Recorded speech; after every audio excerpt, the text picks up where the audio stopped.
போர்கள் ஓய்வதில்லை இப்பொழுது நூல் வெளியிடப்படுகிறது. இந்த நூலை எழுதி வெளியிட காரணமாக இருக்கிற நூல் ஆசிரியர், நம்முடைய சமூக நீதி காவலர், இன்று நாட்டு மக்களால், அடித்தட்டு மக்களால், உழைக்கும் மக்களால் ஐயா அவர்களை கடந்து இங்கு காவல் தெய்வமாக வணங்குகிற வணக்கத்திற்குரிய சமூக நீதி காவலர் நூலாசிரியர் விழாவில் ஏற்புரை வழங்க இருக்கிற வணக்கத்திற்குரிய மருத்துவர் ஐயா அவர்களே, உங்கள் அனைவரின் சார்பிலும் ஐயா அவர்களை வருக வருக என நெஞ்சார வரவேற்கிறேன். அதே போல இந்த நூல் வெளியீட்டு விழாவிற்கு தலைமை ஏற்பவர் நம்முடைய மரியாதைக்கும் போற்றுதலுக்கும் உரிய நம்முடைய கட்சியினுடைய தலைவர், இந்திய நாட்டு தலைவர்கள், உலக நாட்டு தலைவர்கள் எல்லாம் தமிழ்நாட்டில் ஒரு சிறந்த சுகாதாரத்துறை அமைச்சர் உலகுக்கு வழிகாட்டுகிறார் என்று பாராட்ட பெற்ற மரியாதைக்குரிய நம்முடைய கட்சியின் தலைவர் சின்னையா அவர்கள் தலைமையேற்க வந்திருக்கிறார்கள். அவர்களையும் வருக வருக என நெஞ்சார வரவேற்கிறேன். ஐயா அவர்கள் இந்த நூலை வெளியிட வேண்டும் என்று விரும்பியவர் ஒரு சாதாரண மனிதர் அல்ல. கிராமத்தில் பிறந்தவர், தன்னுடைய பொது வாழ்க்கையில் அரசியலில் நுழைந்து தமிழ்நாட்டின் எல்லையை கடந்து இந்தியாவின் எல்லா மாநிலங்களுக்கும் சென்று இன்று உலக நாடுகளை கடந்து உலக நாடுகளை எல்லாம் ஈர்த்து ஒரு வேலூர் பல்கலைக்கழகம் என்ற மிகப்பெரிய நிறுவனத்தை உருவாக்கி இருக்கிற வேந்தர். அப்படி வேந்தர் என்ற நிலையோடு கல்வி தந்தையாக வழங்குகிற அவர் கல்வியை கடந்து எல்லா தளங்களிலும் கால் பதித்து வருகிறார். வேளாண்மை எப்படி இருக்க வேண்டும், வேளாண்மைக்கு அடித்தளமாக இருக்கிற நீர் மேலாண்மை எப்படியெல்லாம் இருக்க வேண்டும், தன்னுடைய உயிரிணைய மொழி தமிழ் எப்படி இருக்க வேண்டும் என்று பன்முகத்தன்மையோடு விளங்குகிற ஒரு செயற்கரிய சக்தியாக மாமனிதராக வழங்குகிறவர் தான் இந்த நூலை வெளியிட வேண்டும் என்று ஐயா அவர்கள் விரும்பினார்கள். அப்படி நூலை வெளியிட வந்திருக்கிற பன்முகத்தன்மை கொண்ட மிக சக்தி வாய்ந்த மனிதராக நாம் எல்லாம் பார்க்கிற விஐடி பல்கலைக்கழகத்துடைய வேந்தர், பெரும் மதிப்பிற்கும் போற்றுதலுக்கும் உரிய முன்னாள் அமைச்சர், சாதனையாளர் ஐயா விஸ்வநாதன் அவர்களை உங்கள் அனைவரின் சார்பிலே வருக வருக என நெஞ்சார வரவேற்கிறேன். அதைப்போல நூல் யார் பெற வேண்டும் என்று ஐயா அவர்கள் விரும்பியவர். அவர் தென் தமிழ்நாட்டில் இளமையில் பிறந்து தென் தமிழ்நாட்டில் வளர்ந்தாலும் கூட சென்னையில் கால் பதித்து அவருடைய அன்னார் செய்த சாதனையை அந்த வழியில் ஒரு தொழிலதிபராக திகழ்ந்தவர். அதையும் கடந்து தன்னுடைய தாய்மொழி பற்றின் காரணமாக, தாய்மொழி நம்முடைய தமிழ்மொழி எப்படியெல்லாம் கலாச்சாரத்தை பண்பாட்டை உருவாக்குகிறது, இந்த மொழி உலகுக்கு எடுத்து சொல்லக்கூடிய, எல்லா மனிதர்களாலும் நெறியோடு வாழ வேண்டும் என்று எடுத்துரைக்கிற, உலக பொதுமறை என்று போற்றப்படுகிற, வாழ்வியல் நெறியை விளக்குகிற திருக்குறளுக்கு பெருமை சேர்க்கிற வகையில், திருவள்ளுவரை எடுத்துக்காட்டுகிற வகையில் உலகம் முழுவதும் சென்று உலக திருக்குறள் பேரவை என்ற அமைப்பை தொடங்கி உலகம் முழுவதும் திருக்குறளை பரப்பி வரக்கூடியவர். திருவள்ளுவர் சிலையை உலகெங்கும் நிறுவி வரக்கூடிய மகத்தான ஒரு சக்தி தலைவராக விளங்குகிற மரியாதைக்குரிய உலக திருக்குறள் பேரவையினுடைய நிறுவனர், மதிப்பிற்கும் போற்றுதலுக்கும் உரிய பெரியவர் ஐயா விஜிபி சந்தோஷம் அவர்களை வருக வருக என நெஞ்சார வரவேற்கிறேன். நிறைவாக நன்றி சொல்ல இருக்கிற நம்முடைய மரியாதைக்குரிய முன்னாள் அமைச்சர் ஆக்ஷன் கிங் ஏகே மூர்த்தி அவர்களையும், இங்கே வருகை இருந்திருக்கிற உங்களையும், இந்த செய்தியை நாட்டுக்கு உலகுக்கு எடுத்து சொல்ல வந்திருக்கிற ஊடக நண்பர்கள் அனைவரையும் உங்கள் அனைவரும் நெஞ்சார வருக வருக என வரவேற்கிறேன். இந்த நூலை பற்றி நூல் வெளியிடக்கூடிய ஐயா அவர்கள் ஏற்புரையில் சொல்ல இருக்கிறார்கள். நூல் வெளியிடுபவர் பெறக்கூடியவர்களும் சொல்ல இருக்கிறார்கள். நான் சுருக்கமாக இங்கே சொல்ல விரும்புவது, நூலாசிரியர் நம்முடைய மருத்துவர் ஐயா அவர்கள். இந்த நூலின் பெயர் போர்கள் ஓய்வதில்லை. போர்கள் ஓய்வதில்லை என்பதற்கு முன்பாக ஐயா அவர்கள் ஓய்வதில்லை, ஓய மாட்டார். அதற்கு ஐயா அவர்கள் நிகழ்ச்சி ஒன்றிலே குறிப்பிட்டார்கள், தள்ளாடும் வயதில் தடியூன்றி நடந்தாலும் இந்த ஊம ஜனங்களுக்கு உழைப்பேன், போராடுவேன் என்று சொன்னார்கள். இயக்கத்தை தொடங்கினார்கள்.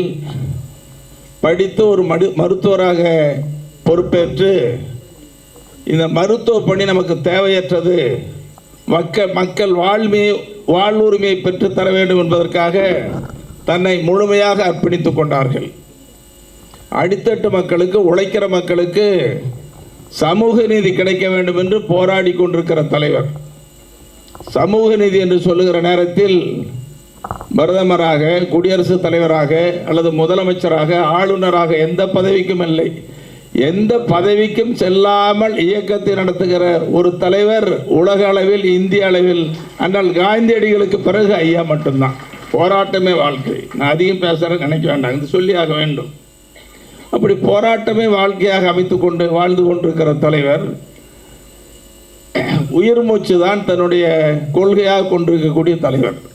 அப்படி உயிர் மூச்சு கொள்கை என்று சொல்லுகிற நேரத்தில் அந்த சமூக நீதி கொள்கை தமிழ்நாட்டில் வேண்டும், இந்தியா முழுவதும் வேண்டும் என்று நினைத்த தலைவர் அவர்கள்.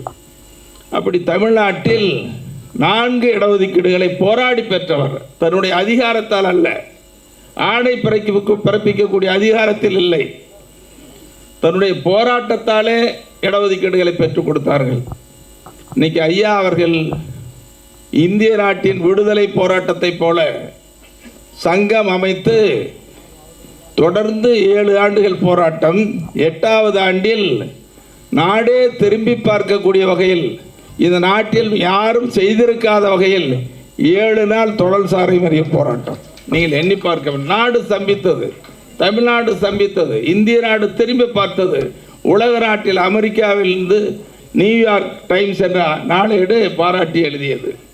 இப்படி மிகப்பெரிய போராட்டங்கள், அது உச்சக்கட்ட போராட்டம். அதையும் கடந்து அதனால் அந்த போராட்டத்தினுடைய விளைவு 107 சமுதாயங்களுக்கு 20 விழுக்காடு இடஒதுக்கீடு. அப்புறம் 107ங்கிற 108 சமுதாயம், இன்னைக்கு 115 சமுதாயங்களுக்கு. அப்போ அந்த 115 சமுதாயங்களுக்கும் போராடி பெற்றுக் கொடுத்தவர் மருத்துவர் ஐயா அவர்கள். அது மட்டுமல்ல, இன்னைக்கு நாட்டில் இஸ்லாமிய பெருமக்கள் இருக்காங்க.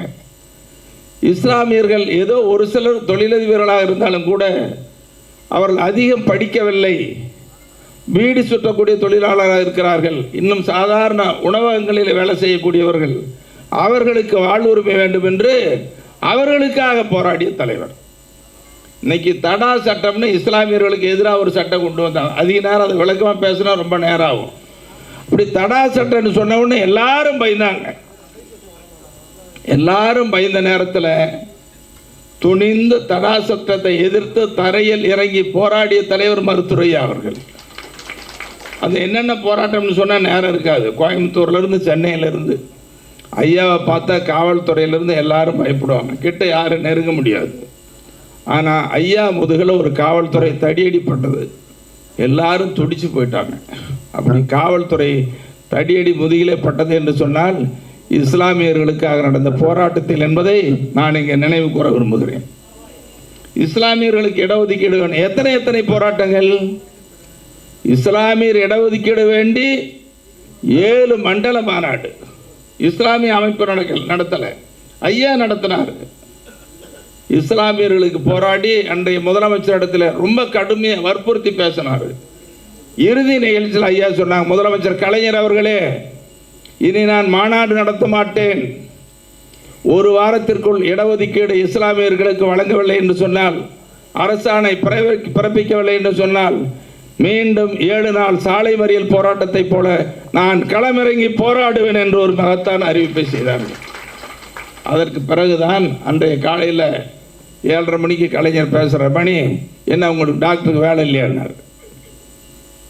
நியாயமாக தானே கேட்குறாரு. நான் சொன்ன உடனே உங்கள் ஐயா கிட்ட சொல்லிவிடுங்க, 1 வாரத்துக்குள்ள அரசாணை வருன்னாங்க. அப்படி இஸ்லாமியர்களுக்கு இடஒதுக்கீடு பெற்றுக் கொடுத்த தலைவர். நேரம் எடுத்துக்கிற தப்பாக நினைக்க வேண்டாம் தயவுசெய்து. இது போர்கள் ஓயவில்லை, ஐயாவினுடைய போர் ஓயலைங்கிறதுக்காக சொல்கிறேன்.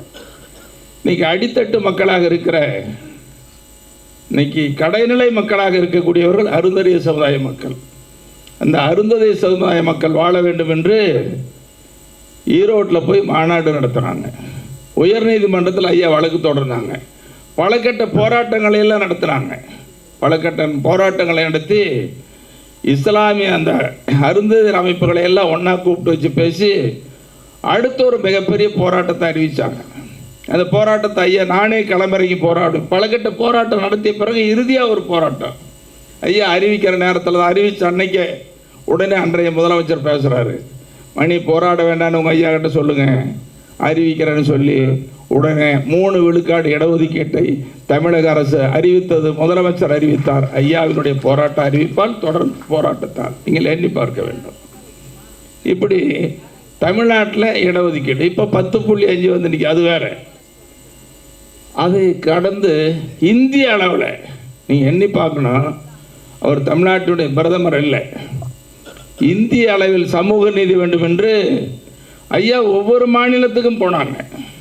ஒரு தமிழ்நாடு மட்டும் இல்லை, எல்லா மாநிலத்துக்கும் போய் சமூக நீதியில் அக்கறை உள்ள தலைவர்களை எல்லாம் அழைத்து பேசி ஒவ்வொரு மாநிலத்தில் உங்கள் மாநிலத்தில் சமூக நீதி எப்படி இருக்குது, இடஒதுக்கீட்டு அளவு என்ன என்பதை எல்லாம் அறிந்து இல்லை இப்படிலாம் இருக்குதுன்னு சொல்லிட்டு கடைசியாக டெல்லியில் அகில இந்திய சமூக நீதி மாநாடுன்னு ஐயா நடத்துகிறாங்க. ஐயா தலைமை எல்லா மாநில முன்னாள் முதலமைச்சர்கள், முதலமைச்சராக இருந்தவங்க, நாடாளுமன்ற உறுப்பினர்கள், அரசியல் கட்சி தலைவர் இவ்வளோ பேர் வந்தாங்கன்னு சொல்ல முடியாது. அப்போ அந்த மாநாட்டில் எல்லாம் பேசி முடிச்சுட்டு கடைசியாக ஒரு தலைவர் பேசினார். அப்போ அவர் மறைஞ்சிட்டார், ராஜேஷ் பைலட். அவர் பேசினார், இந்தியா பெரிய ஜனநாயக நாடு, இந்த ஜனநாயக நாட்டில் சமூக நீதினு எல்லாரும் பேசுகிறோமே தவிர சமூக நீதிக்கு போராடக்கூடிய தலைவர்கள் யாரும் இல்லை. ஆனால் இந்தியாவினுடைய தென்கோடியிலிருந்து ஒருத்தர் வந்திருக்காரு, போராடிட்டு இருக்காரு, இந்திய நாட்டுக்கு வழிகாட்டக்கூடிய தலைவர் அவர் தான். அதனால் இந்த மாநாட்டில் நான் ஒரு தீர்மானத்தை முன்மொழிகிறேன். என்ன தீர்மானம்னா, அகில இந்திய பிற்படுத்தப்பட்டோர் தாழ்த்தப்பட்டோர் நல கூட்டமைப்பினுடைய தலைவர் சமூக நீதி காவலர் மருத்துரையா என்ற தீர்மானத்தை ஏற்றுக்கொள்ள வேண்டும் என்று சொன்ன. எல்லாரும் ஏற்றுட்டு கை தட்டினாங்க. இது இந்திய அளவில் எண்ணி பார்க்க வேண்டும். இப்போ பக்கத்தில் ஈழத்தமிழர்களுக்காக ஐயா போராட்டம் கொஞ்சம் நஞ்சம் இல்லை. நான் அந்த செய்தி சொல்லக்கூடாது, சொல்லிடுறேன். மாவீரன் பிரபாகரன் அவர்களை நான் பார்த்தவன். ஒன்றிய சேர்மனாக இருக்கும் பொழுது பயிற்சி எடுத்தாங்க. என் ஒன்றியத்தில் தான் தினமும் அடிக்கடி வாரத்தில் 4 நாளைக்கு சந்திப்பார், கைபேசியில் பேசுவார். அவர் கூட அரசியல் பிரிவு தலைவராக இருந்தவர் நடேசன். சொல்லாத செய்தி இன்னைக்கு தான் சொல்கிறார். அப்போ மாவீரன் பிரபாகரன் சொன்னார், அரசியல் பிரிவு தலைவர் நடேசன் சொன்னார், எங்களை நேரில் சந்திக்காத ஒரு மகத்தான சக்தி, மகத்தான மாமனிதர் மருத்துவரையா நாங்கள் நேரில் பார்த்ததே இல்லை, பேசினதில்லை நேரில். ஆனால் கடைசி வரைக்கும் எங்களுக்காக போராடுகிற முதலிடத்தில் இருக்கிற தமிழின தலைவர் மருத்துவரையான்னு சொன்னார். அவங்க 2 பேரும் பேசினாங்க, தொடர்ந்து பேசினாங்க. இறுதி போருக்கு முதல் நாள் இரவு 7:30 மணிக்கு பேசுகிறாங்க. என்ன பேசுகிறாங்க தெரியல? மணி என்ன, எங்களை காப்பாற்றணும்னு சொன்னால் இது யாராலையும் முடியாது, ஐயானால தான் முடியும், கொஞ்சம் சொல்லுங்கள். ஐயா முதலமைச்சர்கிட்ட பேசி இந்திய அரசுக்கு மத்திய அரசுக்கிட்ட பேசினா நடக்குன்னு சொல்லி கடைசியில் கண்ணீர் புலம்பி பேசினாங்க. அவங்க சொன்ன வார்த்தையை நினச்சா இன்னும் நெஞ்சமெல்லாம் அப்போ அவங்களுக்கு நம்பிக்கைக்குரிய தலைவர், அவங்களுக்கு போராடின தலைவர். அந்த போராட்ட காலத்தில் நடுவண் அரசு கடுமையான எச்சரிக்கை, ஈழத்தமிழர்களை ஆதரித்தால் 7 ஆண்டு சிறைன்னு சொன்னாங்க.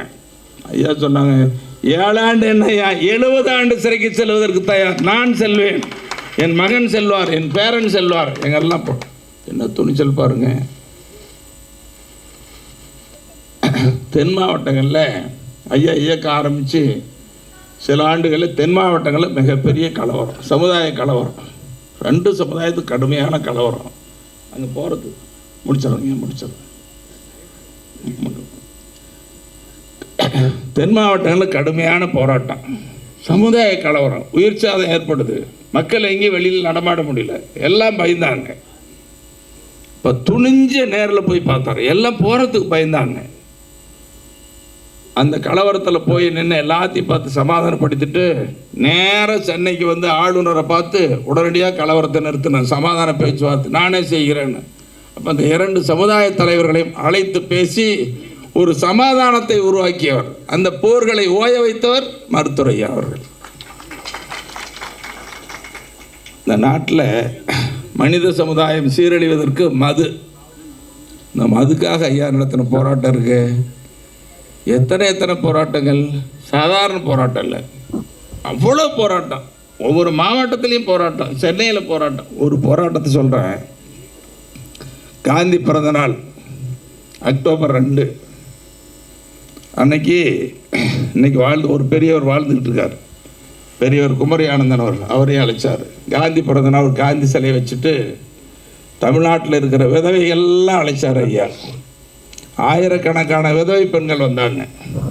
இந்த விதவை பெண்கள்லாம் வந்துட்டு ஒப்பாரி போராட்டம். அந்த ஒப்பாரியில் சொன்னாங்க, என் புருஷன் குடிச்சு நிறைய கதை சொல்ல, புருஷன் குடிச்சு புருஷன் இறந்துட்டான். 2 மகன், மூத்த மகன் குடித்து இறந்துட்டான். 2வது மகன் ஆட்டோ ஓட்டுறான், குடிகாரன் அங்கங்கே உளுந்து கிடக்கிறான். ஒரே பொண்ணு கட்டி கொடுத்த மருமகனும் செஞ்சுட்டான். எல்லாம் விதவையாக இருக்கிறாங்க அப்படின்னு சொல்லி அழுதாங்க ஐயா. கண்ணீர் விட்டு அதில் அழுதாங்க, கண்ணீர் விட்டு அழுதாங்க. அதுக்கு பிறகு தான் பார்த்துட்டு சும்மா இருக்கக்கூடாதுன்னு சொல்லி எல்லா சமுதாய தலைவர்களையும் அழைச்சிக்கிட்டு, எல்லா மத பெரியவர்களையும் அழைச்சிக்கிட்டு ஐயா நேரடியாக முதலமைச்சரை போய் பார்த்தாங்க. பார்த்துட்டு சரின்னு சொல்லிவிட்டு அப்புறம் 1 மணி நேரம் விற்பனை நேரத்தை குறைச்சாரு. ஒன்றும் நடக்கலை. நீங்கள் எண்ணி பார்க்கணும்.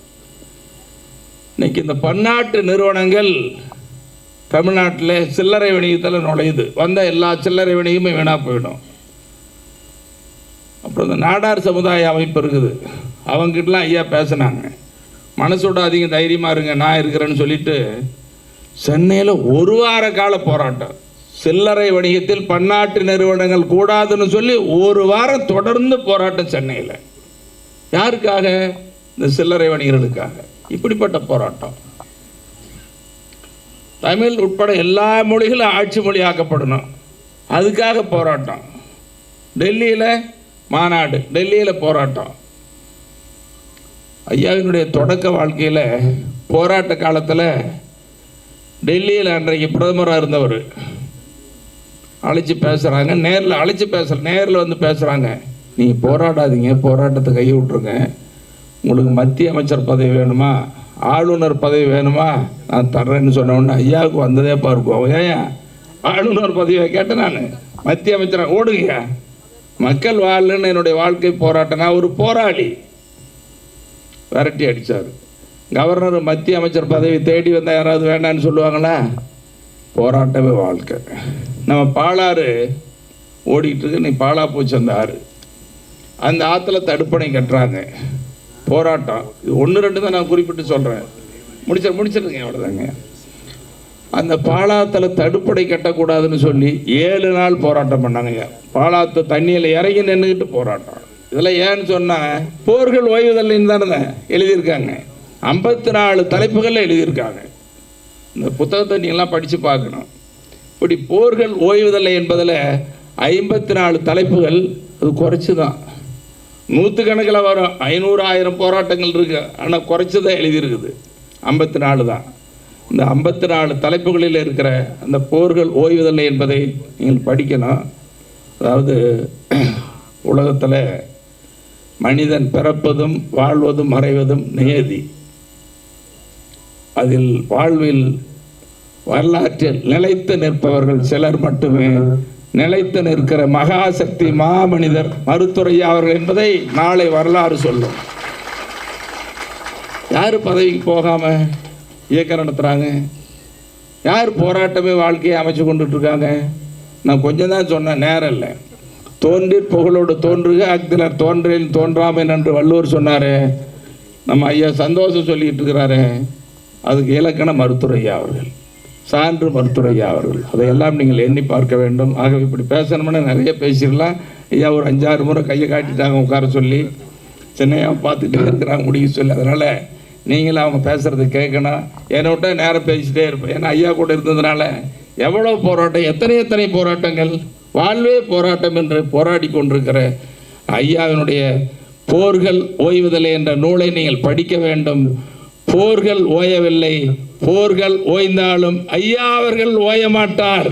ஐயா வாழ்க்கையே போராட்டம், ஐயா வாழ்க்கையே போராளி என்பதை சொல்லி இங்கே வந்திருக்கிற நூல் வெளியிட, நூலை பெற்றுக்கொள்ள, இதை கண்டுகளிக்க வந்திருக்கிற உங்கள் அத்துணை பேரை மீண்டும் ஒரு முறை வருக வருக என நெஞ்சார வரவேற்று வருகிறேன். நன்றி, நன்றி, வணக்கம்.